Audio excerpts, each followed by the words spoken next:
Hello friends, हम लोग Indian polity का रिवीजन कर रहे हैं और इस रिवीजन के सीक्वेंस में सीरीज़ में आज हम लोग बहुत इंपॉर्टेंट टॉपिक जो इंडियन पॉलिटी का है और बहुत सिंपल भी है। यहाँ से एक क्वेश्चन जो है पूछा जाता है आपके एग्ज़ाम में, यूपी पीसीएस के एग्ज़ाम में हर साल लगभग पूछा ही जाता है। तो ये टॉपिक आपके एग्ज़ाम के लिए इम्पोर्टेंट हो सकता है।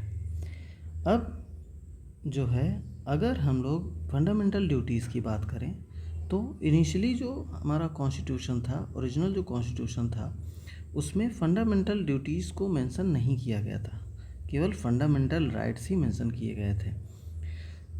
तो क्या हुआ कि इनिशियली जो कॉन्स्टिट्यूशन था, ओरिजिनल जो कॉन्स्टिट्यूशन था हमारा, उसमें फंडामेंटल ड्यूटीज़ मेंशन नहीं थी। लेकिन बाद में 1976 में 10 फंडामेंटल ड्यूटीज़ और उसके अलावा 2002 में एक एडिशनल फंडामेंटल ड्यूटी को क्या किया गया, ऐड किया गया। 1976 में जो कॉन्स्टिट्यूशनल अमेंडमेंट आया था, 42nd कॉन्स्टिट्यूशनल अमेंडमेंट एक्ट 1976 का, उसके द्वारा 10 फंडामेंटल ड्यूटीज़ को क्या किया गया था, ऐड कर लिया गया था।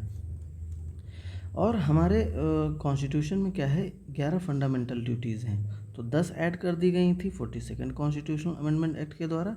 इसके अलावा जो एक additional 11th fundamental duty add की गई थी, वो 86 कॉन्स्टिट्यूशनल अमेंडमेंट एक्ट जो 2002 में हुआ था, उसके द्वारा ऐड की गई थी। अब ये जो फंडामेंटल ड्यूटीज़ हैं वो हमारे कॉन्स्टिट्यूशन के पार्ट 4A में, क्योंकि बाद में ऐड हुआ तो पार्ट 4 जो था उसी में एक एडिशनल जो है पार्ट ऐड कर दिया गया, बना दिया गया पार्ट 4A, और आर्टिकल नंबर 51A में मेंशन किया गया है फंडामेंटल ड्यूटीज़ को। तो क्वेश्चन यहाँ से भी पूछा जाता है।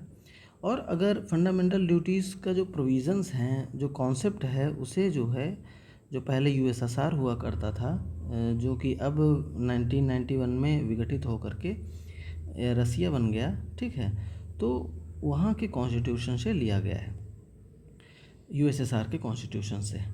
अब यहाँ ये सब क्वेश्चन पूछे जा सकते हैं। क्वेश्चन कैसे जनरेट हो सकते हैं कि क्या फंडामेंटल ड्यूटीज़ जो हैं वो इंडियन कॉन्स्टिट्यूशन में ओरिजिनली थी स्टार्टिंग में, तो ये नहीं थी, केवल फंडामेंटल राइट्स थे।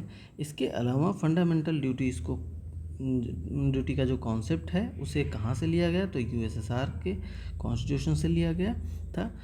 इसके अलावा अगर टोटल फंडामेंटल ड्यूटीज़ कितनी हैं तो आपको बताना है, 11 है। और जो फंडामेंटल ड्यूटीज़ हैं इन्हें किस कॉन्स्टिट्यूशनल अमेंडमेंट एक्ट के द्वारा जोड़ा गया, तो 42nd कॉन्स्टिट्यूशनल अमेंडमेंट एक्ट 1976, और 11th फंडामेंटल ड्यूटीज़ को 86th अमेंडमेंट एक्ट जो है 2002 का, उसके द्वारा ऐड किया गया था। पार्ट 4A में इनका मेंशन है और आर्टिकल 51A है।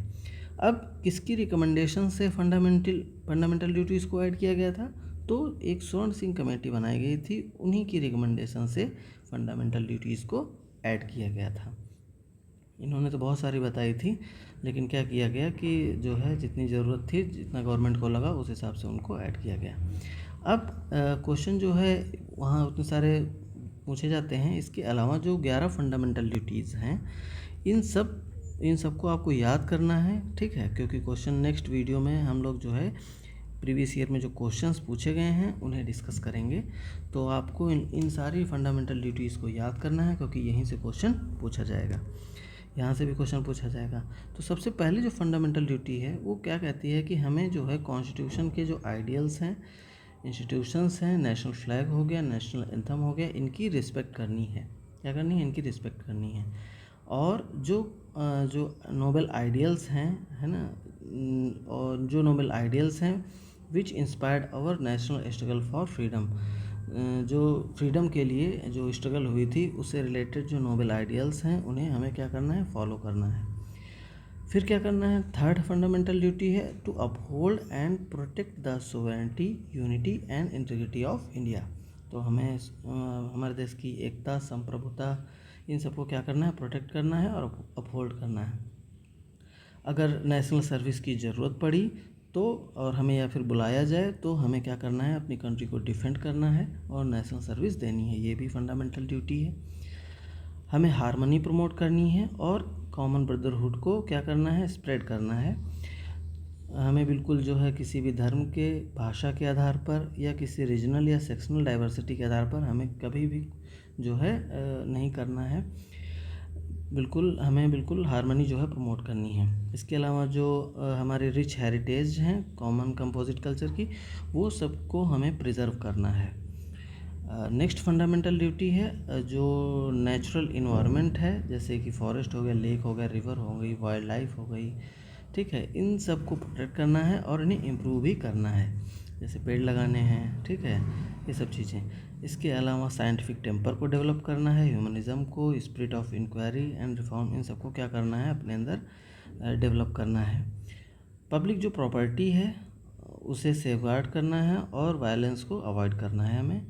इसके अलावा हमें आगे बढ़ना है, strive toward excellence in all, खुद भी आगे बढ़ना है और कलेक्टिवली भी जो है आगे बढ़ना है, ताकि हमारा नेशन जो है वो कॉन्स्टेंटली राइज कर सके और ग्रो कर सके।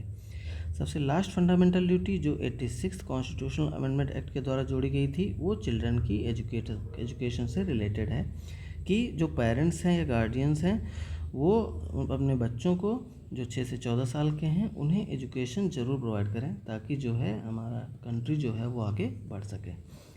अब नेक्स्ट वीडियो में कुछ इंपॉर्टेंट क्वेश्चन जो हैं वो पूछे गए हैं प्रीवियसली, उन्हें हम लोग डिस्कस करेंगे, तो वीडियो ज़रूर देखिएगा। अगला जल्दी ही वो भी पब्लिश हो जाएगा। होप सो आप लोगों को सेशन अच्छा लगा हो। वीडियो को लाइक और चैनल को सब्सक्राइब जरूर करें। Thank you.